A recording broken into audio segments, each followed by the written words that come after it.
Hello and welcome to the Real Vision Daily Briefing. It's Friday, March 4th, 2022. I'm Maggie Lake here with Peter Zion, political strategist and founder of Zion on Politics. Peter is also the author of the new book, The End of the World is Just the Beginning, Mapping the Collapse of Globalization. Peter, welcome. Congrats on the new book and how timely. We were just commenting that it could be the caption for this week. That's how it feels. Yeah, and we're just getting started on this particular the circus. It's there's a lot more coming just around the corner.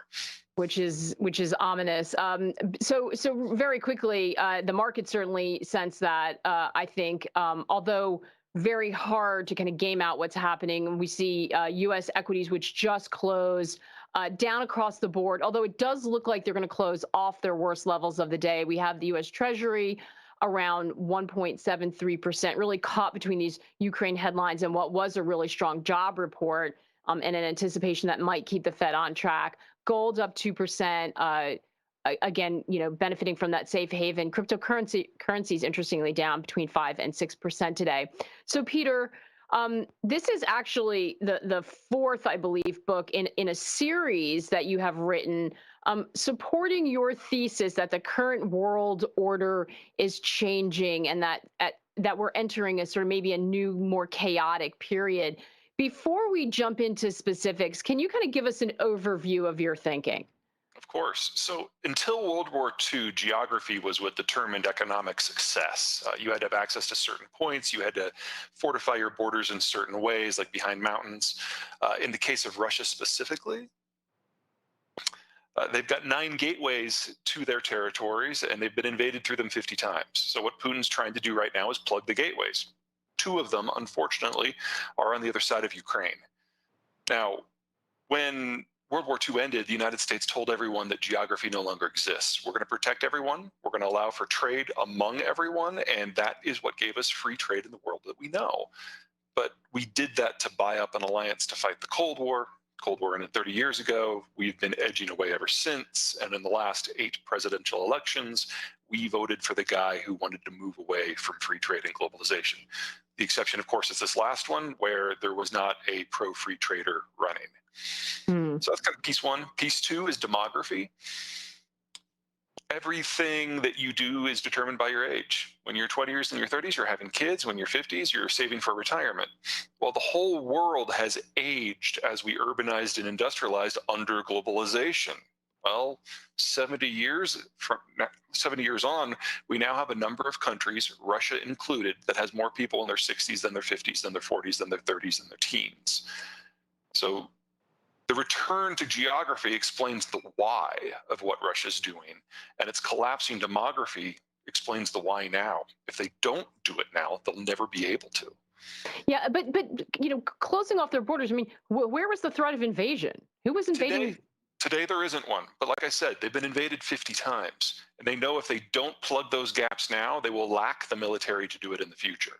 They're just preparing for the next major conflagration because they know next time they won't be able to fight a general war.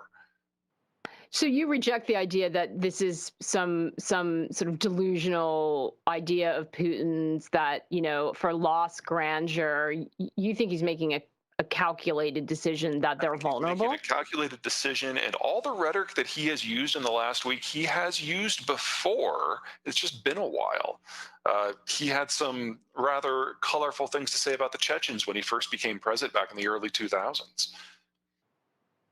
So you're sort of Russia, the Russia thinking around this aside, you think that you are already of the idea that globalization, the era of globalization was over, that this era of free trade globalization, maybe even this peace dividend, if you can call that, certainly doesn't feel like that if you're sitting in a war zone somewhere, and there have been, but this sort of like World War embroiled sort of, idea of conflict. We haven't had that in a while, but you feel like that's ending. Does Absolutely. This episode change anything or accelerate anything for you? Actually, in my second book, The Absent Superpower, there's a whole chapter called The Twilight War on Russia doing exactly this, as well as the next 5 countries that he's going to invade, which I think we can look forward to later this year. So you don't think this will stop at Ukraine? No, absolutely not. He's not going to stop until he plugs all 9 of the gateways. And even if he secures Ukraine totally, he still needs to move further. Moldova, Romania, Poland, Estonia, Latvia, Lithuania. He'll need parts or all of them. Does that seem like an achievable goal given the performance we've seen of his military and the fact that sanctions are now tightening around him? Well, let's start with the military. We're on day 8. Uh, Nobody expected Ukraine to fall within a month. They did what they call some thunder runs, thinking they might get lucky on Kiev. That failed. They're now fighting this Russian style with heavy artillery until the city is leveled. They're going to do that over and over again. It's going to take them over a month. Probably no more than 6, though. Then there'll be an insurgency. The Russians know how to deal with that as well. So, from the Russian point of view, sure, this hasn't been all sunshine and chocolate, but it's kind of par for the course for how they fight wars. The sanctions did surprise him. The sanctions surprised me. I think the sanctions have surprised everyone. I don't think anyone thought the Europeans were going to get this stiff backed so quickly. And he was certainly thinking that he was going to have more time and more flexibility. And I don't mean to suggest he's done.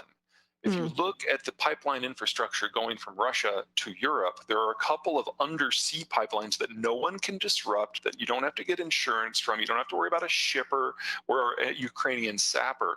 They're going to be the last ones to go. And the only way they'll go is if the Turks and the Germans directly sanction those projects. That's the only weak point they have.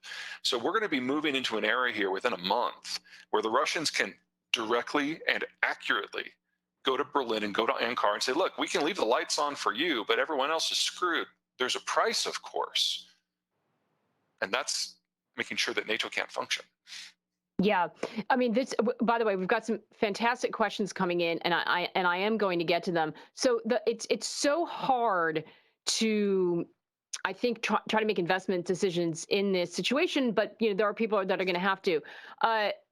Real Vision co-founder Raoul Powell was tweeting today, and I think he really summed up some of the seismic shifts that are rippling through markets that people are trying to assign some probability to. And if we can pull the first one up, he had a Twitter thread. I'm sure many of our viewers saw it, but for those who didn't, the first one he said is the massive rise in food and energy prices have caused enormous tightening of financial conditions, along with the liquidity issues of deplatforming Russia. The 2-10 swap curve is at 15 basis points and will hit zero soon, showing how tight conditions really are. Raul believes that a global recession is now likely. He goes on to say, and we're not going to put all the tweets up. We're just going to grab a couple. Peter, do you agree with that Oh, assessment based on global what we're recession seeing? is in the bag at this point. We're going to lose 5 million barrels per day of Urals crude within the next few weeks, and somewhere between 5 and 10 BCF of natural gas going to Europe. We're going to have a food crisis by the fourth quarter because the world's largest wheat exporter just invaded the 5th largest one. There isn't going to be any planting season in Ukraine this year.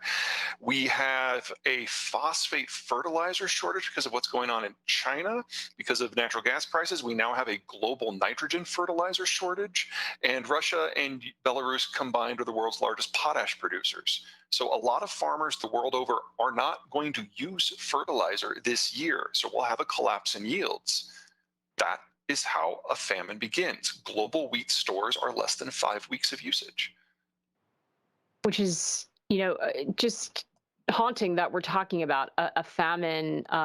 Which just 2 weeks ago I think was unthinkable to people in, especially in this region. Commodities have been. They've seen the biggest move. It's the speed in which this is happening. They've seen one of their biggest moves on record. This conflict is happening on top of as many have pointed out on the Real Vision platform this week, on top of a very stressed macro environment, commodities that were already strained and surging and facing supply issues. D. Smith and Jacob Shapiro were talking about that, and like you, expressing particular concern about food supplies. Let's listen to the conversation they have, a clip from that. I mean, if we're going on here for more than 4 to 8 weeks of this conflict, I guess it really depends how the conflict goes. All of Ukraine's commercial ports are still closed. I believe it's been 6 or 7 days now that they've been closed. As far as I know, also, Russia's not been letting commercial traffic in and out of the Black Sea. The Turks say they've closed the Bosporus to military ships. I don't know if that means commercial ships as well, but I know from some of the clients and partners that I talk to that it's very, very difficult to get ships right now, and certainly in and out of the Black Sea. And that's so important because, to your point, 50% of Russia's exports go out through the Black Sea. 90% of their agricultural exports go out through the Black Sea. And just to not to go too doom and gloom, but let's say we are 4 weeks, 4 weeks from now into this conflict. Um, that's exactly when the planting season is supposed to begin for the next cycle of crops. So if Ukrainian farmers are not able to sow their barley and their corn and their sunflower and their wheat here at the end of March, early April, not only then are we dealing with logistical disruptions that could theoretically be solved if there was some kind of arrangement, or even if the war is still going on, but they allow safe passage to just commercial vessels.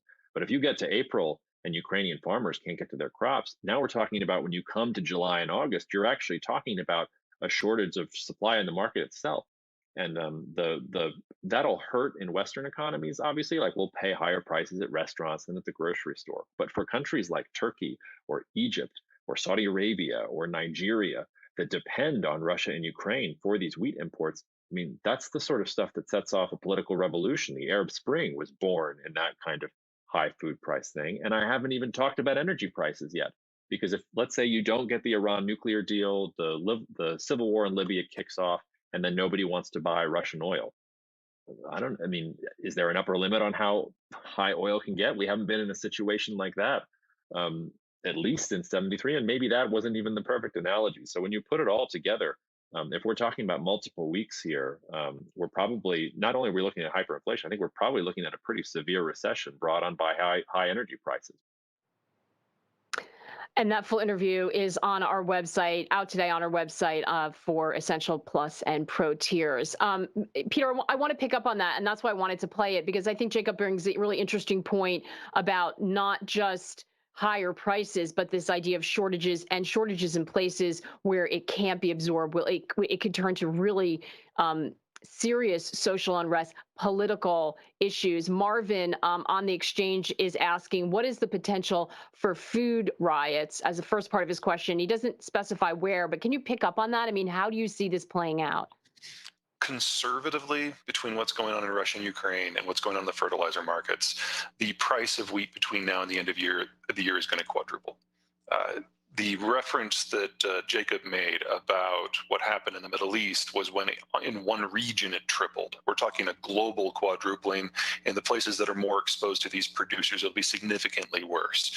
So yes, some degree of political unrest that is significantly worse than anything that we have seen with the Arab Spring is baked in now for the entirety of the Middle East. I'd also be a little bit worried about India and Pakistan. I'm horrified about what's going to happen in China, because China's facing a complete food cycle collapse because of the combination of African swine flu and now what's happening with the Russians. Okay, say more about that. Sure. A complete food cycle crash, So is that what you said? 3 years ago, the Chinese were infected with African swine fever, and they ended up culling more of their hogs than the world's commercial farms have. They're now trying to rebuild it, but almost all the people who came in to rebuild have no experience in farming, and they have never gotten rid of African swine fever. So when you want to build up a herd of hogs that are in the tens of the millions, there isn't enough fodder. So what the Chinese have been doing is buying food from everywhere, even things that are wildly inappropriate, not just corn from Iowa, but broken rice from India, and even food grade wheat, like croissant grade wheat from France, anything they can find. That's what's drawn everything down. Mm. And it's all going to be wasted because they never got rid of the disease in the first place. So the Chinese have decided that all that is left, the only thing they can guarantee, is rice. So they've pulled all the phosphate off the market, phosphate that the rest of the world needs for other fertilizer. So we're going on to a mono-food system in the world's single largest population with an economy that is dependent upon globalization, and globalization is going away. There's no way this ends well for the Chinese. Wow, that's a big statement. So this is essentially controlled economy. They have, one would argue, more levers to pull than other areas in the world because they control every aspect of the economy. is there no way they can cushion this? And is this a political risk It's absolutely a for? political risk, and I'm not sure that they do have the tools anymore. They might have them on paper, they might actually have the policies in place, they may even have the infrastructure. But one of the things we've learned about Xi in the last year is he's become so paranoid and insular, and he's literally shot the messenger so many times that no one wants to bring him bad news. So I think the best example of that manifesting as policy is the power outages that started last May. Best guess, he didn't find out about them until September. We didn't get our first real policy to deal with them until 2 weeks ago.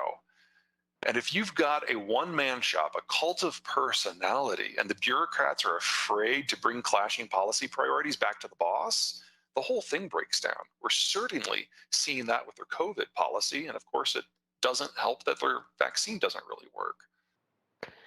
Talk about a destabilizing factor for the global economy. What can we imagine what the financial implications are from that?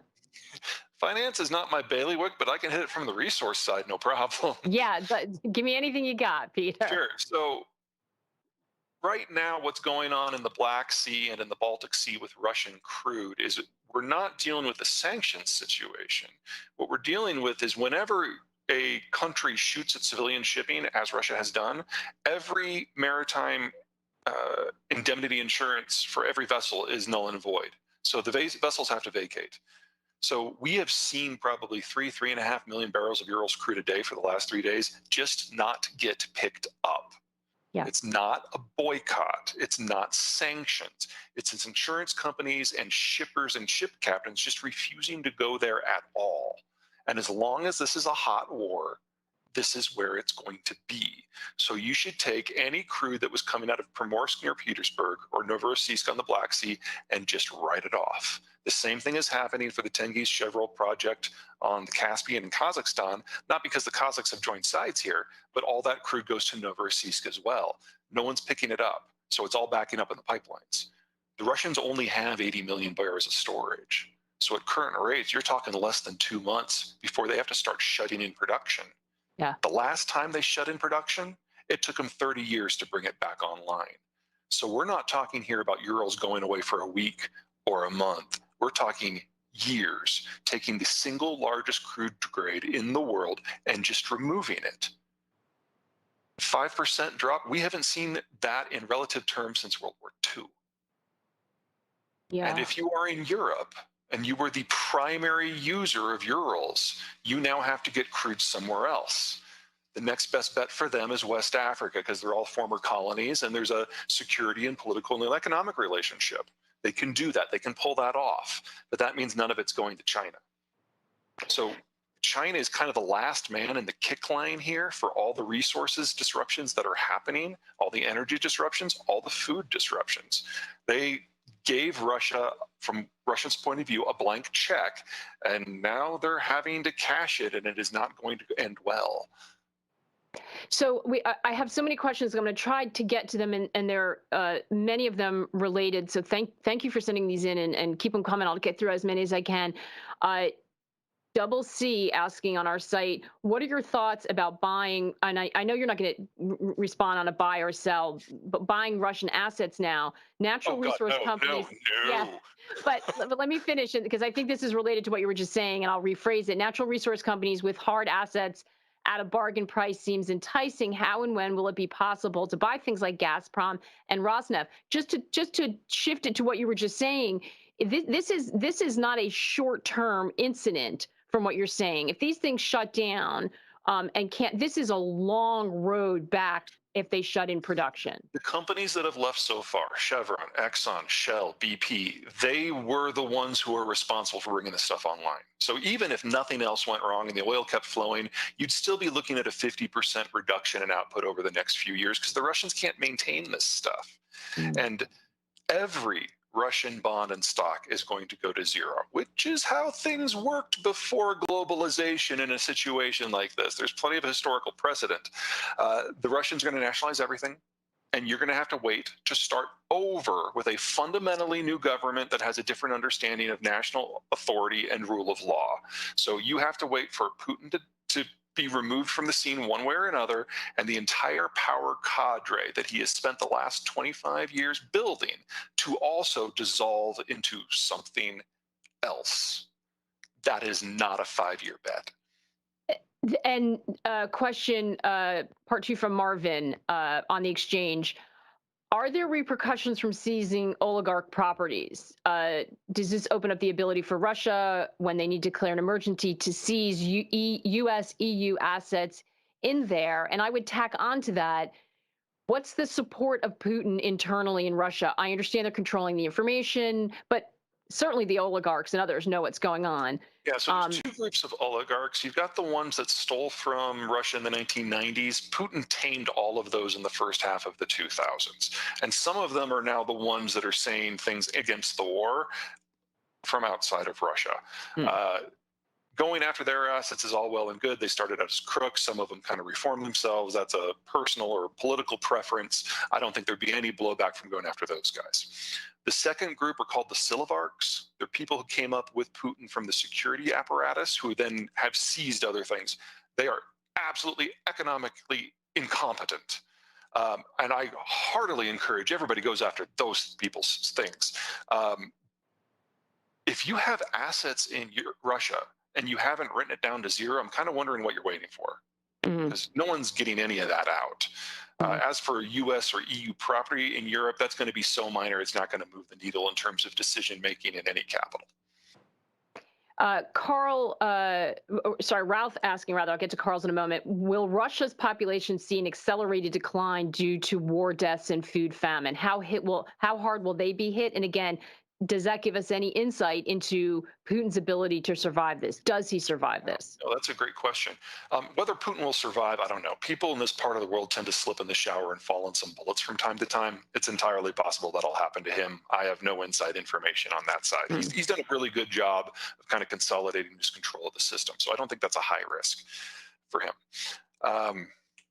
Where was I going with this? The people, the Russian people, the support, right. You know, the harder it gets for them. Russia is a very large food exporter. The big problem is that they do a lot of wheat, they do some potatoes, you know, the stuff you can do in cold climates, and they import everything else. So the import-export is over. So they're back to kind of a monochromatic, high-saturated fat diet. This is one of the reasons why Russia and China are duking it out for the world's worst demography. We know based on the demographics, they will not survive this century. The question is, how fast do they fade from the world? I don't expect Russia to have meaningful food shortages in terms of starvation. There will always be a distribution issue. And with every company that deals with the logistics or tech that pulls out of Russia, the distribution becomes a little bit more old school. So growing the food, I'm not concerned about. Distributing it in a way that keeps everybody alive, that's a different question. In terms of war deaths, even if this turns out to a really brutal, grinding World War II style house-to-house obliteration, you're probably looking at fewer than 1 million Russians dying. That's a lot. It's all concentrated in the young age group, but it's all dudes. And as Russia has shown, you can lose 15% of your male population of an age bracket and still limp on. I think the bigger problem overall is that is the outmigration. In the 1990s, based on whose numbers you're looking, the Russians lost between 2 and 10 million people to outward migration. We're now having a second wave. Everyone who grew up under Putin, who is now in their 20s, are seeing everything that they thought that Putin gave them in terms of stability and economic growth dissolve in literally days. And anyone who can get out is getting out, and they're taking their skills with them. And the Russian educational system really collapsed in mass back in the 80s and was never reformed. So these people are irreplaceable. Wow, that's a really, really great point that has really not been brought up yet. You know, early days. Carl asking on the RV site, how does Russia's invasion of Poland and the Baltics play out compared to its invasion of Ukraine? You said earlier this is just the beginning. Would we expect? Does it look the same? Is it the same amount of civilian casualties, and how does that complicate things, right? With now that you're talking about, say, Poland. Sure. So assuming for the moment that the Russian gambit to split off Turkey and Germany works, because if it doesn't, then NATO is a very different place. But let's assume that that works. In that specific scenario, the Americans would be unlikely to function because they need those bases in Turkey and Germany in order to forward project into these countries. However, if we get to that point, I think that the violence would be significantly worse and the damage to civilian infrastructure wouldn't be incidental. It would be very deliberate. The Russians have been agitating against these countries since the Soviet Union fell. And while there are a lot of people in Russia who see Ukrainians as brothers and sisters and cousins, there is no one in Russia who's like, oh, yeah, I just want to go and hug a Pole. So just the obliteration level of artillery use that we would see in places like Warsaw and Riga, we really have not seen that anywhere in the world except Grozny since World War II. I mean, NATO has been trying to thread this needle and support, but stay on the sideline because Ukraine is not a NATO country. I mean, that argument falls to the wayside. Right. Now, the NATO policy, and I think this will stick as long as the Ukraine war is going on, is to shove as many weapons and as much intelligence and maybe volunteers into Ukraine as possible so that the Russians have to fight for every bloody inch. And then when they're done, they have to go back and do it all over because there's a partisan insurrection. Because as long as Russia is bleeding in Ukraine, they don't have a free hand to do what's next. And I think there's a recognition now in NATO capitals that this is not just about the separatist regions in Crimea and Kiev, that this is about going for the whole enchilada while the Russians still can. And so anything you can do to keep the Russians in Ukraine is a win. I want to pull it back to a little bit to something that I think investors are trying to figure out. By the way, as we all digest just the massive implications of what we're talking about, I don't want to shift gears quickly because what you're talking about is enormous, and I think we're all going to have to sort of think and ponder on it. But we've been talking a lot about supply chains. To get back to this idea of globalization, kind of splintering, they were already strained. This is going to add to that. Just want to pull up Raul's Twitter feed again, if we could. And based on what happens, and this idea of the green agenda is really hotly debated right now, but this is where Raul comes down on it. The fate of he says, if he thinks this could rather accelerate the green energy commitment, which I think is not everyone agrees on, a global deal with Iran, a shift towards Morocco for manufacturing, Algeria for gas, as regional further splinter into more regionalized supply chains that they can control easier, i.e. not Russia or China. Do you see this playing out? Is this going to permanently alter the supply chains if that wasn't already happening? I agree with about half of that. On supply chains, certainly, between the shale revolution, COVID, populism, anti-trade, Trump, Biden, all of that combined, there is now not a manufacturing process in East Asia that can be done more cheaply than its equivalent in North America. You just have to build the industrial plant first. And I realize that takes years based on the sector. So the US right now is going through its fastest industrialization ever, even faster than what we did during World War II. And this is only going to accelerate that entire process as we basically draw a big, thick line between the North American system and this China-centric system. And since the United States system has Mexico and has the consumption and China does not, that ends with China being removed as a significant manufacturing player, assuming it doesn't collapse on its own first. And so you're talking about when you say industrialization, you're talking about the rebuilding of factories, the rebuilding of supply chains. I'm assuming you mean energy. Do you think the U.S. energy producers ramp back up again? We need to double, roughly, our industrial plant. In terms of energy, there's going to be a whole mix of things in there. As long as Biden does not does not reinstate the U.S. energy export embargo, you're going to see a huge expansion of drilling because you're talking about feeding into a system that's at least 5 million barrels per day shy. If prices stay under 170 in that environment, I would be shocked. But Biden is also a populist. There is no way that he or Trump or Obama would expose the American population to $200 oil if he didn't have to, and he doesn't have to, because in the 2015 omnibus bill, the president has the ability to slam the export ban back into place at any time without needing to go to Congress first. So one way or another, the world is not just losing Russian crude, it's also losing American crude. Do you expect that to happen, the export ban? this year. Wow, lot of big So much thoughts in going this. I'm just absorbing it as we all are, Peter. I just want to end. We're almost out of time, but for those who want to read your book, there is something that you focus on, which is really important, and I just want to tease it. We're not going to have time to get into it all, but the undercurrent of all of what we're talking about is also demographics. You touched on it a little bit earlier, but I think it's really important when you're also talking about China. Why is that important? How do you view this in terms of who might be, I don't want to say a winner, but who might be better Sure. positioned to deal with some of these massive changes that you're talking about? Let me give you the 1 minute version. People in their 40s and 50s are the savers, they're the high productive workers. They don't consume much. That's Europe. People in their 20s and the 30s, they're the low end workers, they're the consumers. That's maybe the Middle East.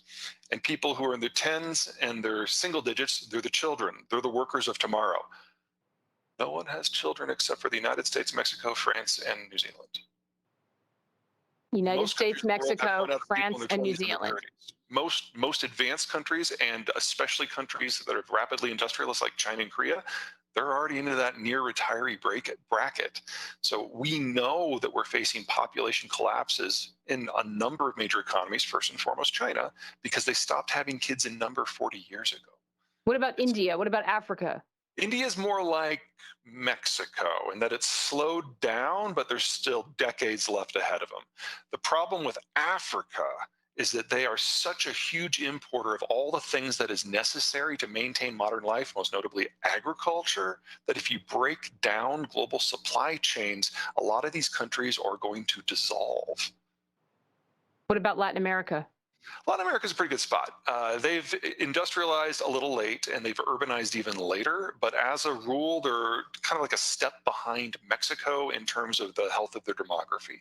There's no country in Latin America that I'm overly concerned about, except for, of course, Venezuela, which has committed suicide. Peter, this was an amazing conversation. A lot of thought-provoking ideas in there that I think is going to give us fodder to talk about and debate for a long time, and sort of gaming out what's happening in Ukraine. So grateful to have you on. Although I have to say, I feel like I need a stiff drink after that conversation. It To is be honest Friday. with you, there's a lot to worry about in there. But you certainly opened our eyes. And I hope everyone sort of jumps on the exchange and has a robust conversation around this, because I'm sure that there are going to be, a spectrum of views. And to the extent that we can get Peter back on to have round two, we would love to do that. So Peter, thank you so much. No problem. My pleasure. And we're going to be back the same time on Monday as we stay across this fast developing story. We have a special guest, Bill Browder, co-founder and CEO of Hermitage Capital Management. I know many of you know him and have heard him talking this week. He is certainly a man who knows firsthand what it is to go up against Putin and the Russian system. So we look forward to that. Be sure to tune in and join us and get your questions ready. In the meantime, as I said, the conversation continues on the exchange on our website. Stay well and have a great weekend.